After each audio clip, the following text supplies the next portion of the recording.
لا شريك له ونشهد أن سيدنا ومولانا محمدا عبده ورسوله أما بعد فأعوذ بالله من الشيطان الرجيم بسم الله الرحمن الرحيم ألا إن أولياء الله لا خوف عليهم ولا هم يحزنون آمنت بالله صدق الله العظيم وصدق رسوله الأمين المكين المختار الكريم ونحن على ذلك لمن الشاهدين والشاكرين والحمد لله رب العالمين۔ آئیے سب سے پہلے آقا نامدار مدینے کی تاجدار دونوں عالم کے مالک و مختار جناب احمد مجتبیٰ محمد مصطفیٰ صلی اللہ تعالی علیہ وسلم کی بارگاہ عقیدت میں غلامی کا ثبوت پیش کرتے ہوئے باوز بلند درود پاک کا ہدیہ نچھاور کرے پڑھیے اللہم صلی علی سیدنا مولانا محمد وعلی آل محمد صلاة و سلام علیک یا رسول اللہ صلی اللہ تعالی علیہ وسلم۔ اللہ رب العزت اپنی مقدس کتاب قرآن مجید میں ارشاد فرماتا ہے الا ان اولیاء اللہ لا خوف علیہم ولا هم يحزنون، یعنی بے شک اللہ کے ولیوں کو نہ کسی چیز کا خوف ہے اور نہ ہی کسی چیز کا غم۔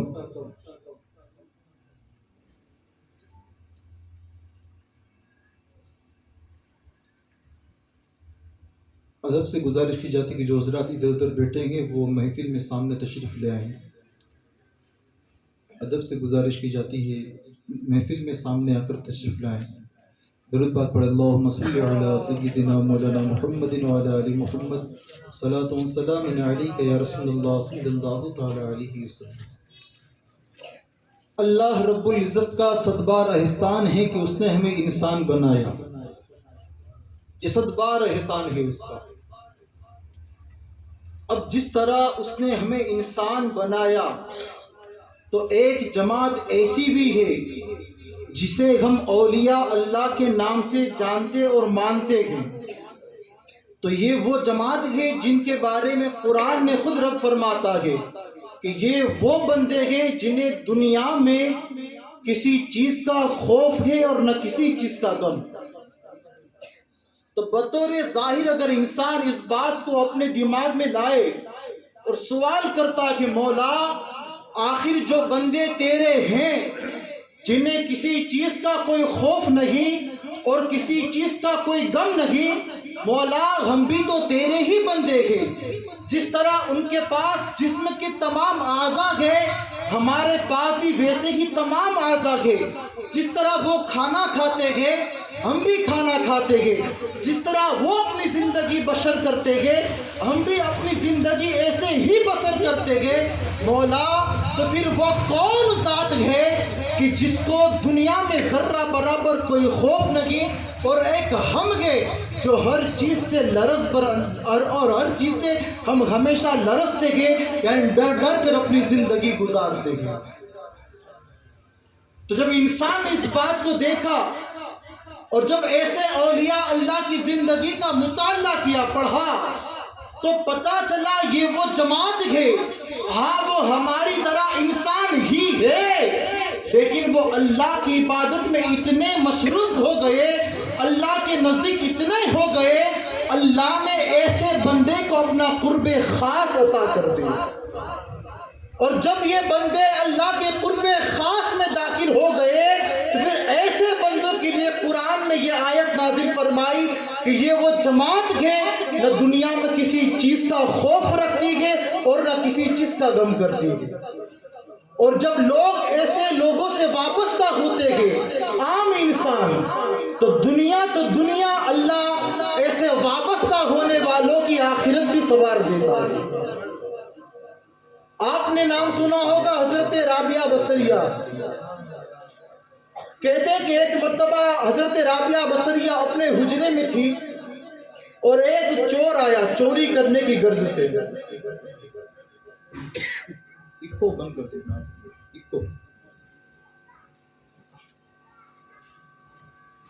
رابعہ بصریہ اپنے حجرے میں آرام فرما رہی تھی، ایک چور آ گیا چوری کرنے کی غرض سے، لیکن رابعہ بصریہ کی زندگی کا معمول یہ تھا کہ آپ کے گھر کے اندر اس چور کو کوئی چیز نظر نہیں آئی۔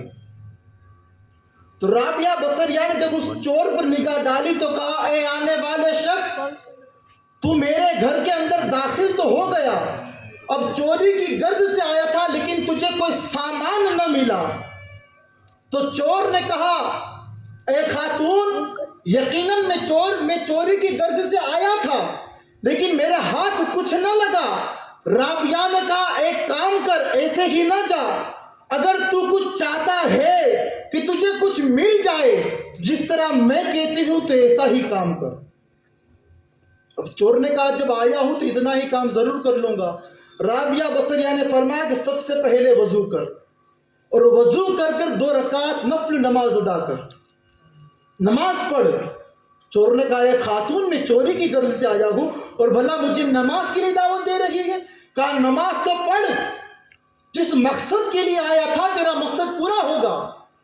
تب چور نے وضو کی اور نماز کے لیے جیسے ہی رکعت باندھی، ہاتھ اٹھائے رب کی بارگاہ میں، ادھر رابعہ بصریہ نے اپنے رب کی بارگاہ میں ہاتھ بلند کیے، کہا، مولا، یہ تیرا بندہ میرے دربار میں آیا تھا، میرے گھر آیا تھا، کچھ نہ مل سکا، کچھ نہ پایا، اب میں نے اس بندے کو تیرے دربار میں کھڑا کر دیا، اب مولا خالی دامن کو تو بھر دے، اب خالی دامن کو تو بھر دے۔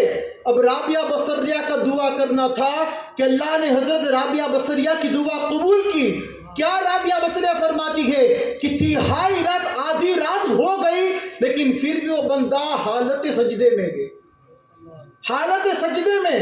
رابعہ نے پوچھا نماز ختم ہونے کے بعد، اے آنے والے شخص، چوری کی غرض سے آیا تھا اور میں نے کہا 2 رکعت نماز پڑھ، اور کیا معاملہ ہے کہ تہائی رات ہو گئی لیکن پھر بھی نماز سے سلام نہیں پھرتا؟ اس وقت اس آدمی نے کہا، اے خاتون، میں تیرے گھر میں چوری کی غرض سے آیا تھا لیکن تو نے کون سی دعا کر دی اور کون سی نعمت مجھے دے دی کہ میرا دل اللہ کی عبادت سے وابستہ ہو گیا۔ اب میرا جی نہیں چاہتا کہ میں سجدے سے رب کی بارگاہ سے اپنے سر کو اٹھاؤں۔ یعنی یہ وہ اللہ والے ہوتے گئے جو بندے کو اپنے رب کے قریب کر دیتے گئے اور بتلاتے گئے، لوگوں، یہ دنیا ہے، دنیا، یہاں بندہ جتنا اس دنیا سے دل لگائے گا اتنا ہی آخرت سے برباد ہوتا چلا جائے گا۔ اور ہمارا حال تو یہ ہے نا کہ ہم جب کسی چیز کو دیکھتے ہیں عجیب منظر پر، تب ہم جا کر اس چیز کے اوپر ایمان لاتے ہیں اور دیکھتے ہیں۔ آپ نے بہلول دانا کا نام بھی سنا ہوگا، یہ بڑے مجذوب آدمی ہیں، اللہ والے گزرے گئے۔ تو ہارون رشید اپنے زمانے میں اپنی بیگم زلیخا کے زبیدہ کے ساتھ جب بازار میں نکلا نا سمندر کی سیر کرنے، تو بہلول دانا سمندر کے کنارے محل بنا رہے تھے۔ تو ہارون رشید نے پوچھا، بہلول کیا کر رہے ہو؟ کہا کہ جنت میں محل بنا رہا ہوں، جنت میں۔ تو ہارون رشید مسکرائے، کہا بہلول جنت میں محل؟ کہاں خریدو گے؟ کہا نہیں۔ اور اسی کے پیچھے اس کی خاتون زبیدہ آ رہی تھی، اور جیسے ہی بہلول دانا پر نظر پڑی تو کہا، بہلول کیا کر رہے ہو؟ کہا جنت میں محل بیچ رہا ہوں۔ کہا جنت میں بیچو گے؟ کہا ہاں۔ تو زبیدہ خاتون نے اپنی جیب سے درہم نکالا، پیسہ، اور کہا یہ لو، ایک محل میرے نام بھی کر دینا۔ بہلول دانا نے وہ 1 درہم لیا اور سمندر دریا میں پھینکا اور اس پر لکیر کر دی، کہا زبیدہ یہ تیرا خاتون جنت میں مل جائے گا۔ جب دونوں گھر گئے ہارون رشید اور زبیدہ، تو جب رات میں بادشاہ سویا نا ہارون رشید، تو خواب میں کیا دیکھا کہ وہ جنت میں ٹہل رہا ہے، جنت کے اندر۔ اب ٹہلتے چکر لگاتے اس کی نظر پڑی ایک جنت کے اندر عالی شان محل کے اندر، جس کے اوپر لکھا تھا زبیدہ خاتون کا محل۔ اب حیرت میں آ گیا، کہا زبیدہ کا محل یہاں؟ تو جیسے ہی اس محل کے قریب گیا تاکہ اندر سے دیکھے کیا ماجرا ہے، باہر سے اتنا عالیشان خوبصورت محل ہے، تو جیسے ہی قریب گیا نا جنت کے، تو وہاں داروغہ کھڑے تھے، فرشتے۔ کہا کس لیے آئے ہو؟ کہا میری بیوی کا محل ہے۔ کہا وہ سب کچھ دنیا میں، یہ جنت ہے، وہ سب دنیا میں، یہ جنت کے، جس کا محل ہے وہی داخل ہوگا. اور فٹ سے اس کی آنکھ کھل کے بیدار ہو گیا اور فوراً گیا بیوی کے پاس اور جا کر بیوی کو جگایا. کہا زبیدہ کون سا تو نے ایسا عمل کر لیا کہ تیری عمل کی بنا پر جنت میں تیرا محل بنا ہے؟ تو زبیدہ نے کہا میرے سرتاج میری ایسی کوئی عبادت نہیں جو تم سے غافل ہو. جس طرح تم عبادت کرتے ہو میں بھی وہی کرتی ہوں. نوافل ہے، نماز ہے، جو کچھ ہم اللہ کی عبادت کرتے ہیں وہ تمہارے سامنے. کہا نہیں، کوئی تو تیری اسی عبادت ہے جو میں نے دیکھا کہ جنت میں تیرے نام کا محل بنا ہے. تب زلیخا کو یاد آیا، زبیدہ کو کہا کہ بادشاہ سلامت وہ چیز یاد آ رہی ہے جو بحرول دانا سمندر کے کنارے محل بانٹ رہے تھے. تو بادشاہ کے دل میں تڑپ پیدا ہوئی. اب پہلے جو محل بنا رہے تھے پوچھا تھا، لیکن اب یہ خواہش ہوئی کہ سفر کے لیے جاؤں تو بحلول دانا ملے، بحلول ملنا چاہیے. اب جب دوسرا دن ہوا جو پھر سفر کے لیے نکلے تو بحلول دانا نظر آ گئے. اب دل میں خواہش ہو بحلول تو مل گیا لیکن یہ حال میں ملنا تھا کہ محل بھی بناتا ہو. تو دیکھا کہ محل بھی بنا رہے. پھر خواہش ہوئی یار محل تو بنا رہا ہے لیکن بیچتا بھی ہو جنت میں تب کام بنے. تو لیکن بحلول دانا جنت میں مکان بیچ رہے تھے. ہارون رشید پھر آیا، کہا بحلول کیا کر رہے ہو؟ کہا جنت میں محل بیچ رہا ہوں. کہاں بیچو گے؟ کہا ہاں. تو ہارون رشید نے کہا کہ مجھے خریدنا ہے. کہا کتنا دام ہے اس کا محل کا؟ تو بحلول دانا نے کہا کہ جتنی تیری سلطنت کے ساری، جتنی سلطنت کے ساری. ہارون رشید نے کہا بحلول کل تو 1 درہم میں بیچ رہے تھے، 1 سکے میں، اور آج پوری سلطنت. تب بحلول دانا نے کہا ہارون کل بغیر دیکھے سودا تھا آج دیکھ کر آیا ہے. کل بغیر دیکھے تھا آج دیکھ کر آیا. آج ہماری زندگی کا معمول یہ کہ ہم جب کسی چیز کو کرامت کو دیکھتے ہیں یا کوئی ایسی عجیب چیز دیکھتے ہیں تب ہمارا دل وہاں مانتا ہے، ہم قبول کرتے ہیں کہ ہاں یار یہ وہ عظیم ہستی ہے اور یہ ان کا اتنا بڑا عالیشان مقام ہے. حالانکہ یہ اولیاء اللہ ہے جو اللہ نے اپنا قرب خاص عطا کیا ہے. کبھی کبھی انسان کے ذہن میں سوال ہوتا یار میں اتنے سالوں سے دعا مانگتا ہوں میری دعا بھی قبول نہیں ہوتی. کہتے ہیں نا انسان، ہم نے کسی پاس تعویذ دیتے ہیں، یار یہاں سے تعویذ دیا کچھ فائدہ نہیں ہوا، فلاں باپو کے پاس دعا کرائی، وہاں دعا کرائی، یہاں امام سے دعا کرائی. لیکن اصل مقصد کیا تھا؟ ہم نے دعا تو کرائی لیکن ہمیں یقین نہیں تھا کہ وہ تعویذ عمل کرے گا کہ نہیں کرے گا، وہ دعا عمل کرے گی یا نہیں کرے گی. حالانکہ یہ اس بات کی واضح طور پر بتایا جس بار تم دعا کرو لیکن تمہارا دل اطمینان ہو، یقین ہو کہ تم نے جہاں دعا کی اللہ بہترین دعا قبول کرنے والا. اب ہم کہیں کہ یار یہ تو ہمارے گھر کے قریب ہے، ہم گھر سے ہی فاتحہ پڑھ لیں.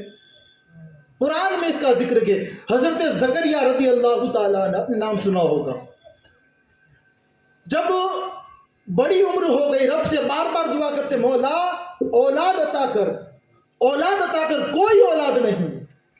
لیکن کیا دیکھا ایک مرتبہ جب حضرت مریم کو دیکھا نا کہ اپنے تہ خانے کے اندر بیٹھی ہے اور جیسے کہ اس حجرے میں گئے تو کیا دیکھا کہ گرمی کے موسم میں ٹھنڈی کے پھل ہے اور ٹھنڈی کے موسم میں گرمی کے پھل کھا رہی ہے.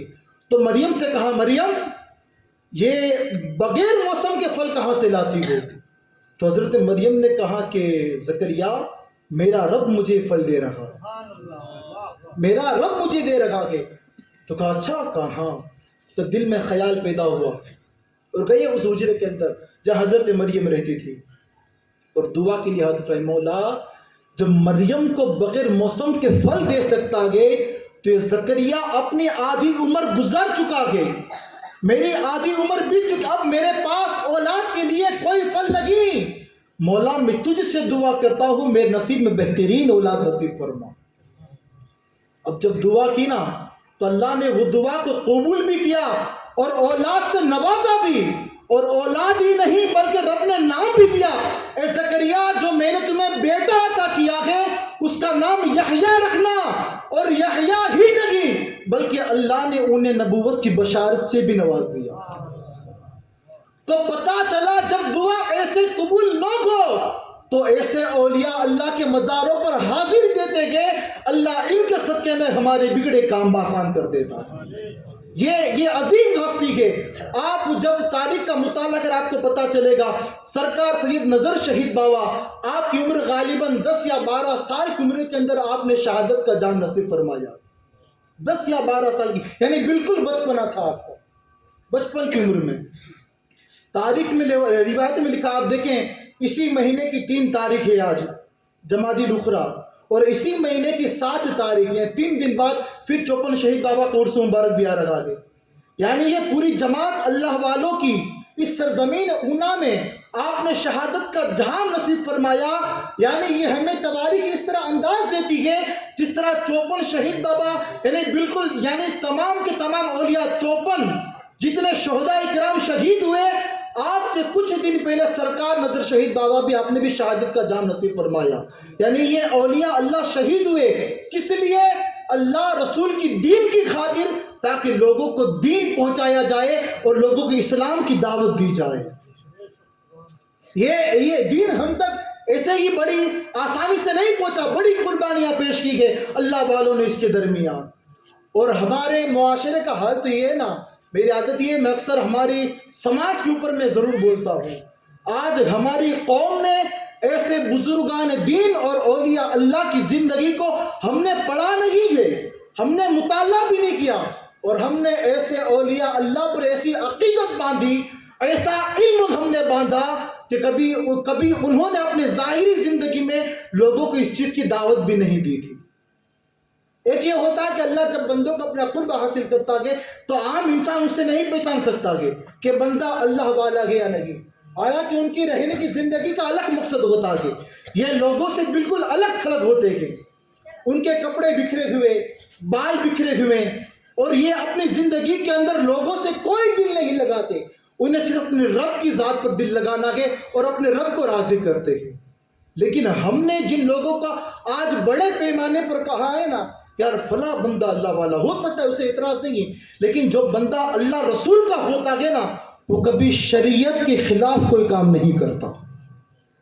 شریعت کے خلاف کبھی, اگر ہم اپنی زندگی کی مثال لے لیں یار, ہم اپنا دوست کسی شراب پینے والے کو بنائیں گے, کسی جوا کھیلنے والا اپنا دوست جب ہم خود اپنی زندگی کے اندر کسی شراب والے کو دوست نہیں بنا سکتے تو کیا ادھر ادھر جو چلنے والا ہے, جو عیاشی کرنے والا, عیاشی کے اندر زندگی گزارتا ہے, کیا کبھی اللہ کا دوست ہو سکتا ہے؟ وہ کبھی نہیں. یہ ہماری سوچ اور ہماری فطرت یہ بن گئی. آج ہم نے جس بندے کو دیکھا, جس عالم میں دیکھا فلاں بندہ اللہ والا ہے, فلاں ہو سکتا ہے اعتراض نہیں, لیکن جو بندہ شریعت کا پابند نہیں ہو سکتا وہ کبھی اللہ رسول کی اتباع نہیں کر سکتا.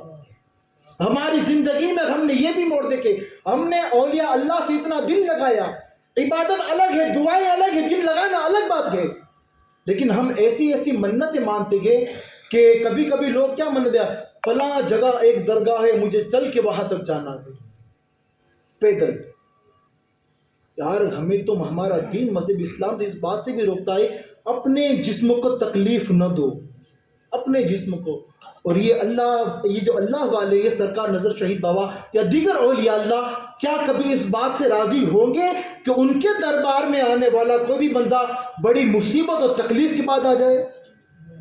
جب اپنی پوری زندگی کے اندر جب لوگوں کو یہ خود تکلیف نہ دے تو کیا دنیا سے شہید ہونے کے بعد یہ کبھی برداشت کر سکتے ہیں کہ ان کا چاہنے والا کسی مصیبت میں مبتلا ہو؟ یہ ہمارا نظریہ, ہماری سوچ ہے. غالباً آپ نے جب شہادت پائی, کافی عرصے کا بہت بڑا طویل زمانہ گزرا ہے آپ کی شہادت کا, یعنی سرزمین اونا کے حالات آپ نے بارہا سنے گے, جس طرح جو ماحول ہمارے یہاں تھا کہ لوگ تو تھے لیکن اللہ رسول کی اطاعت سے دور تھے, اللہ رسول کی فرما برداری سے دور لوگ تھے. ایسے وقت میں آپ سرزمین اونا تشریف لائے, لوگوں کے دین کی تبلیغ کی, اور اللہ کی مصلحت کی بنا پر لوگوں سے جنگ ہوئی, اللہ رسول کی خاطر اس جنگ میں آپ نے شہادت کا جام نوش فرمایا. اور اس زمانے کے اندر جب آپ شہید ہوئے اس وقت آپ کے جو بڑے عمر والے لوگ ہیں وہ جانتے ہوں گے, اس وقت بالکل ایک چھوٹا سا مزار تھا. اس کے بعد آپ کی جس طرح مرضی یا اللہ کی جو رضا ہوگی لوگ آتے گئے خدمت کرتے گئے، لوگ آتے گئے خدمت کرتے گئے.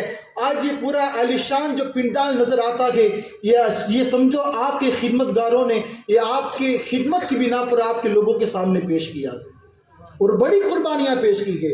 اور جب کوئی بندہ اطراف میں بھی جب کوئی بندہ کسی غلط کام کا منصوبہ بنائے یا بنانے والوں نے جب بنایا تو اللہ والوں نے سرکار نظر شہید بابا نے انہیں اپنے حال کے اندر ایسی کرامت بھی دکھلائی کہ لوگ مجبور ہو گئے اپنے غلط کام شروع کرنے پر، اور اس زمانے کے اندر غلط کام کرنے والوں اس کام کو بند بھی کر دیا اور ایسے اللہ والوں سے دل لگایا کہ پھر ان کے در سے وابستہ ہوئے. آج بھی آپ دیکھیں اپنے غیر بھی جب آتے ہیں تو یہاں اپنے ماتھے کو ٹیکتے ہیں اور دعائیں مانگتے ہیں، اللہ ان کے صدقے میں غیروں کا کام بھی آسان فرما دیتا ہے. اللہ رب العزت کی بارگاہ میں دعائیں کہ مولا کریم ہمیں کہنے سننے سے زیادہ اس پر عمل کرنے کی توفیق عطا فرمائے. آئیے آپ کے سامنے سید محمد شاکر بپو قادری.